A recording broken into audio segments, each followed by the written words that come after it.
Hello, my name is Anthea Turner, and in advance I'm going to say thank you very much for watching this. But today we're going to talk about carpets. Now, I love carpets. You obviously love carpets because you've got one. They're warm and they're cosy, but they do get dirty, and that's when we don't love them quite so much. But how do we set about cleaning them? Because, you know, there's so much conflicting information around. Things like, once a carpet is cleaned, it will get dirty quicker. Cleaning will damage or shrink the carpet. You should wait as long as possible before cleaning a carpet. When you get your carpet cleaned, it stays wet for days. If someone in the house has an allergy, rip up the carpets. Now, are these simply old wives' tales, or is there some truth in them? Well, so to find the answers to all those questions, and I'm sure many more, you need to speak to an expert. And I have found you an expert. This is Paul Pearce, and he is the Technical Director of the National Carpet Cleaners Association. Thank you very much for coming to my house. I feel quite privileged. What exactly does this involve? Well, the National Carpet Cleaners is the only independent carpet cleaning association in the UK. And to actually join our association, you have to go through a training programme. We talked a moment ago about all these sort of like old wives' tales and all these things, which I know I've heard a million times, and some I must say, oh, well, I wonder if that's true. And I think the one that I always think about is, and I have been told this on many occasions, oh, if you get your carpet cleaned, then it's never the same again. Yes, I've heard that many times. Yeah. Many customers will say that it's one of their main concerns.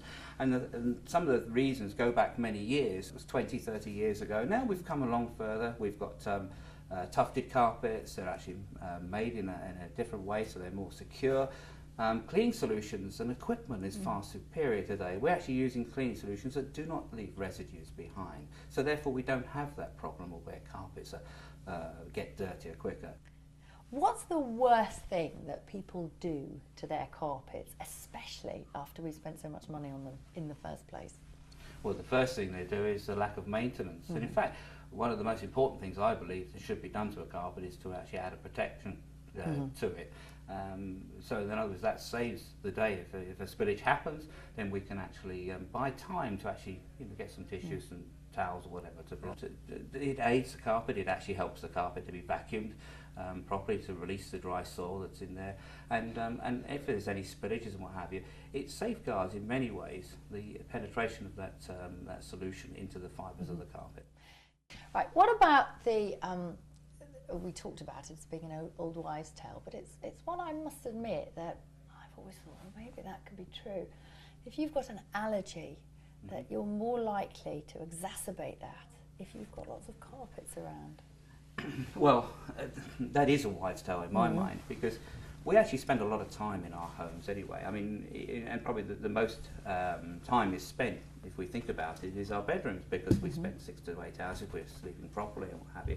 So we're actually spending a sort of a quarter to a third of our life in those areas.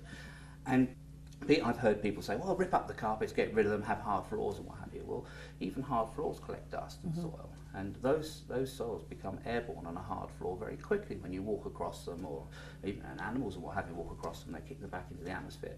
However, carpets are good for us because they actually hold those soils into the fibres of the carpet and allow us to vacuum them out or rinse them out and what have you safely, so they don't get airborne so quickly. What you've said actually is very logical, and I hadn't thought of it that way myself. I must admit, and having done so many programmes, Perfect Housewives, I am always amazed at the people who don't vacuum regularly under the bed. Absolutely. I can guarantee the amount of households that I have been into, and I go straight under the bed, pull things out. One lady said to me, can you believe it, 7 years she'd been in that house. She's never vacuumed under the bed. I can well believe it, and we see a lot of homes in that way as well. It's unbelievable, and of course that's where a lot of the soil is. Yes, it will stay there. Well, it's the dead skin, isn't it? It's a dead skin. We actually dust mites. Break skin all the time there. I mean, not every home has dust mites, but we could probably say 50% in the UK have dust mites, which is a considerable amount. Of course, it's not the dust mites, it's actually what they actually excrete, which actually causes a problem with the allergen. That gets airborne very quickly. And if you don't vacuum under a bed, and of course, then you're creating the problem. And it's so simple to vacuum regularly.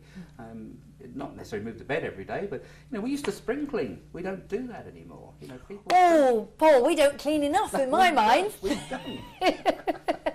This would help everybody out if we did a little bit more cleaning. Thank you very much, Paul. I feel that I've learnt something from you, and we're singing from the same hymn sheet when it comes to vacuuming under the bed. Absolutely. Thank you, Anne.